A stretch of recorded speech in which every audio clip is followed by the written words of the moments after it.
Dan Illman, Mike Beer, race number 11 at Saratoga on Friday is the Grade 1 New York Stakes. We're going a mile and 3/16 on the turf. $750,000 is the purse. Let's take a look at this field, and it is a full field, and it's pretty evenly matched, Mike, considering this distance. English Rose is the number 2. Second last time out in the Jenny Wiley in her North American debut. She was wired in a slow-paced race. She's going to have to stretch out to a mile and 3/16. I don't think it's going to be a problem.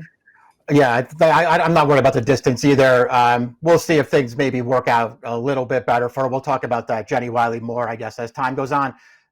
Dan, this is just such a wide open race. I mean, so many different horses can win here. Trips are going to be really, really important. And it's worth noting that shorter distance that you mentioned, that's worth noting because it brings some other horses into the race. It brings some other horses into the race, and Warlike Goddess, the 10, might simply be better at longer distances. Plus, this will be her first start off the layoff. From a class perspective, she's certainly one of the ones. Let's throw up our Timeform US pace projector for the New York Stakes, and there are horses in here that can be up close. Rover, the number 6, is returning off of a layoff and has done some of her best work on the lead. The 5, American Sonia, is very prominent in her one start in North America last year and was up close to the pace last time as well. The 8, Be Your Best, also has some speed. Not really any blazers in here, but some very tactical types. Yeah, exactly. Well, I don't know who's necessarily going to be on the lead. It certainly could be Rover. She's comfortable up there. She's fast enough to get there, and she happens to be a really talented horse as well. She's interested in here, but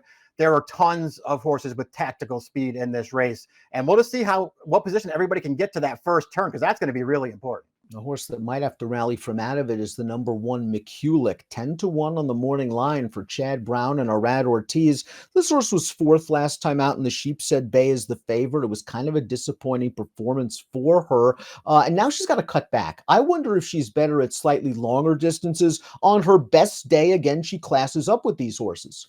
Her good race makes her a really nice fit in here, Dan. And now she's third off the lap. I'm with you. I thought she was a little disappointing as the favorite last time. Manny Franco, who took over that day, he did get her up close to a really slow pace. And when she took her shot at it, she just got turned away by her stablemate and then got out finished. It was disappointing. She did win off the layoff, but I didn't think that was her greatest performance either. This is a really strong field. She's going to have to bounce back and run her A-plus race to beat this field. She has run well on yielding going. There is some rain in the forecast at Saratoga on Friday. Maybe that will move Mulich up a little bit. The 2 is English Rose, very lightly raced for the powerhouse Godolphin Charlie Appleby team. And this horse ran just fine in this race, the Jenny Wiley, her North American debut. She was the favorite. The pace was slow, and she pulled very hard going into the first turn before settling into the pocket. The speed now is just going to start to sprint away. And English Rose, to her credit, kind of makes another late run, and she's going to get up for second. Yeah, she's pretty game in this race. That's Didia, who's right to her outside also in this race, Dan, and she's back in here. I thought English Rose ran fine in this race. You don't see William Buick make too many mistakes. He made a mistake early in that race, man. This horse was forward. She probably could have made the lead, and he just ripped her back into the pocket and let the winner take over. And then all she could do was chase from there. It probably cost her at the end. Can she win here? Yes. She's very lightly raced for Top Connections. All these positives you can point to. I wouldn't take her at a short price against this field. This is a really good field. Didia is up next, and although she ran 10th in the Breeders' Cup Filly and Mare Turf, we talked about it in some other previews earlier this year. It might have been the best 10th place finish we ever saw, rallying from out of it and trying to sprint home against some good horses. She won the Pegasus World Cup. It was not a strong field, but it was a good effort for Didia, who just got up close to a moderate pace, showing that tactical speed that's so important in these sort of races. Last time out in the Jenny Wiley, chasing 3 wide in a race where they ran 1, 2, 3, 4, 5 all the way around the track. Were you disappointed she didn't run second? I thought she ran okay, considering the horse was a little bit on the good side. Yeah, there's nothing wrong with that performance. I mean, I guess she could be a little disappointed in it because all in all, it feels like she got a good enough trip. She's up close to a slow pace. The horse that's cutting it out is 25-1, and then she can't get by that horse, and she gets out finished for second. But she was also on the outside the entire way, while the 1-2 finishers just rode the rail the entire race, and she just sort of got out kicked at the end. She's good enough to win here. She's very tactical. There could be a really good trip coming for her in this race. And it feels like she's never overbet in any of her races, Dan. Could easily use this horse. Aspen Grove is the number 4. She won the Grade 1 Belmont Oaks in her North American debut last year. She's seeking her first victory since that race, although she came close last time out in the Modesty at Churchill Downs over a wet turf course where she rallied from the back to finish third. It was a race that was won by a long shot, but a long shot that had a more tactical trip, and that could have been key. Yeah, it probably was. I mean, maybe you could argue that she was compromised a little bit last time. She was also maybe compromised 2 starts back, and that Hillsborough, which was run at a really slow pace, and she tried to rally up the inside there and sort of just got denied at the end. She's lightly raced, 4-year-old, has some upside to her in this race. We'll see if she can work out the right kind of a trip, because I think that could be the biggest straw in her path here. She doesn't have a lot of speed in here, and she's going to have to pass a bunch of horses in this race and a bunch of good ones. American Sonia, the number 5, is an interesting stranger. Frankie Dettori picks up the mount for Joseph O'Brien. She ran once in the States last year. She was second in the Saratoga Oaks. And if you remember, that race was run through a driving rainstorm over the softest of soft turf courses. And she finished ahead of a couple of next out winners, utilizing some tactical speed. Her one start this year was over soft ground at Longchamp. She did show speed from the start. She got a very good trip. She settled into the pocket. The fence opened up. She shot on through, but she won comfortably. Yeah, parlayed a perfect trip into that Group 3 win. But it was that's just sort of more of the same for her, because you can go back and pull any one of her races. Those are the trips that she gets. I mean, she's really handy. She gets up close. She's very comfortable sitting behind horses. And then when it's time to go, she goes. I thought she ran fine in the Saratoga Oaks last year. Her 2 subsequent losses after that, they were good performances too. She just wasn't quite good enough there. She could easily move forward here, Dan, and she's a great price on the line. And the runner-up from her most recent race, that horse came back to win a Group 2 in France, so decent competition she faced. Rover is the 6, and she probably was up close to a fast pace while overmatched in the Breeders' Cup Filly and Mare Turf. I'm not going to hold that race against her. What I do like about Rover is she has some class, she has some speed, she runs well fresh, and she runs well over wet going. I like all those things too. And it just feels like she's going to be a fair price in this race. Despite, Dan, listen, her Diana last year, where I thought she was sort of an underrated third in that race, that was a pretty sneaky good performance. And out of that, she wins 2 Grade 1s up in Canada. This distance is no problem for her. She'll be forward in this race. She'll be a fair price in here. I'm using the source.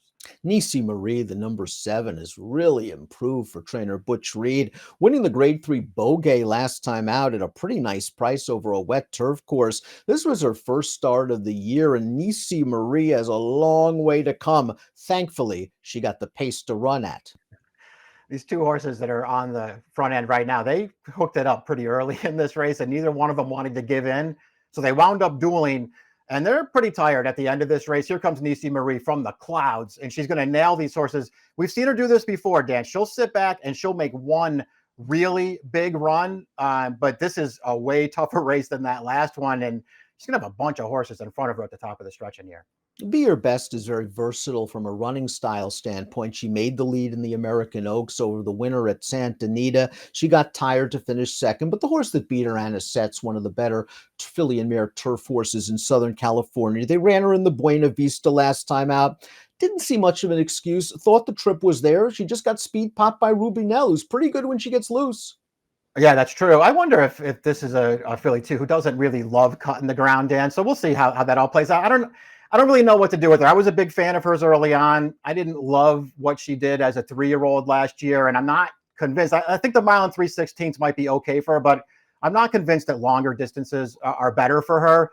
I mean, it feels like she's been ready to go for a while. Horatio de Paz, he's had her entered several times already this year, and she hasn't gotten a start in really. And Anisette, who finished directly ahead of her last time, did come back to win a Grade 3 at the Great Race Place with a 92 buyer. I've always been a fan of the 9 Sparkle Blue. Mike, boy, she was up against it in the Endeavor in her seasonal debut. It was a race with no pace whatsoever, and she was rated all the way back to the rear of the field. She came with a good run to finish third. Well, they learned, because in the Hillsborough 2 starts back, it was her making the lead and going as slow as possible and holding them off. And then they reverted to the closing tactics last time in the Modesty, and she just missed. I think she's very underrated. The question is she good enough against this group? I think she fits. Yeah, I'll agree with you. I'm not going to sit here and suggest that she's overmatched by these horses, but she might need to catch a break or two if she's going to beat all of them, because there are a bunch of really good horses in here. I thought she ran fine last time in the Modesty, even though she didn't win. I mean, it's hard to love her off of the only win this year in the Hillsborough because she just took advantage that day. But I think she's better than that. Warlike Goddess's overall record just speaks for herself. She's a win machine. She closes very hard in most of her races. I know some might argue that maybe she wasn't as good in 2023 as she was in previous years, but she did win the Joe Hirsch Turf Classic for the second year in a row when she received an electric pace to attack over a yielding turf course. And I'm just not going to hold the Breeders' Cup Turf against her, where Junior Alvarado just tried to save as much ground as possible, kind of got stuck in a box in mid-stretch, altered to the outside. She wouldn't have run a one, but it was nice to see that she was running on at the end. Now, Bill had her entered in her usual spot at Keeneland in the spring, and she missed that race. So she's going to have to come into this race off a layoff, and this race being at Saratoga could work against her because a mile and 3/16 might be sharp. Yeah, I don't love that she missed the scheduled seasonal debut at Keeneland. That's to me, that's not a great sign for her. All the other things that you said about her are 100% true, and there's no need to elaborate on it. She's a really good horse. Maybe she wasn't quite as good at 6 last year as she was in prior years, but she still ran nothing but good races. This shorter distance, maybe it hurts her more than it hurts some of the others, Dan, but in some ways, she's still the horse to beat in here. Star Fortress is up next, earned a giant by her speed figure over a Churchill course with some give in it in her North American debut, trying to get back to that number in 4 subsequent starts, although she just missed last time out in the Sheepshead Bay, a race that didn't have a ton of pace, and she was running on at the end. I think she's kind of a sleeper in here if there is some pace up front, Mike. But again, another situation, a mile and 3/16, it is cutting back, but I think it's well within her scope. I do too. I feel like the only real drawback I see with this horse, Dan, is it kind of feels like last time was a good time to bet her, because you could argue that she was sort of dirtied up after the big win in the Cardinal, a very deliberate pace in the Pegasus World Cup, and she's nowhere, a super slow pace in the Hillsborough, and she can't quite get into it. The Jenny Wiley, there's no passing, and she's way at the back of the field, so she has no chance in there. So last time, it felt like maybe that was the time to have her, and she did run really well in that race. But I don't think I'm going to bet her back out of it. It's the Sheepshead Bay is just one of those races. I don't really want any of those horses that are returning to here, but this filly ran really well in there. She certainly did, considering, again, she was against the race flow. Here is the Sheepshead Bay, because the winner was the 12 Royalty Interest, who went right to the front under Eric Cancel at a big price, backed the pace down to a crawl. Look at that mile clocking. 143-1 over a firm turf course, and Royalty Interest is just going to have enough in the tank to hold off Star Fortress. Royalty Interest is seeking her 3rd consecutive win, and she's going to be forwardly placed again, but she's likely going to have to go a lot faster in the early stages. Yeah, and it's a tougher field too. So these are things you have to take into consideration. She's lightly raced. She's obviously very talented. And I don't think it was like she was 10-1 in that race, but I don't think it was a total shocker that she wired that field. But she also had all the best of it, Dan. And this is just a way tougher race. She's got post 12 now, so she's probably not making the lead in here. I mean, I don't want to knock her. She's 20-1. I think she's talented, but I don't want to bet her back. Surprisingly, the number 13 was a graded stakes winner last year, sold for $1 million to Rapoli Stable, was sent over to Todd Pletcher over the winter, second in the Pegasus World Cup with just a wonderful trip and ride, saving ground every step, moving up towards the rail and just missing inside favored Didia. In the Orchid, another good performance, this time with another good trip, sort of saving ground and getting up to finish second. Last time in the Modesty, perhaps the yielding turf worked against her, perhaps the lack of pace worked against her. She could be a rebound candidate against this field, Mike. I wouldn't be surprised if she's okay at double-digit odds. Yeah, I agree. Post 13 is no bargain, obviously, but I think the price will compensate for it. I hated the trip that she got in the Modesty last time, and I think she was really badly compromised that day.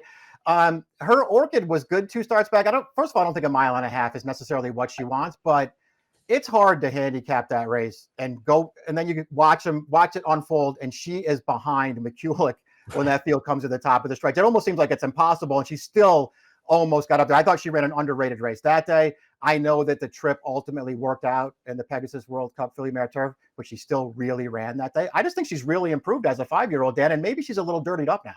I think she's underrated, and she'll be a good price for great connections. Top pick time, Grade 1 New York on Friday at the Spa. You're going with, surprisingly, the price is there, and the price will be there. Not only because she might be dirtied up, because I think this post position is going to drive people away.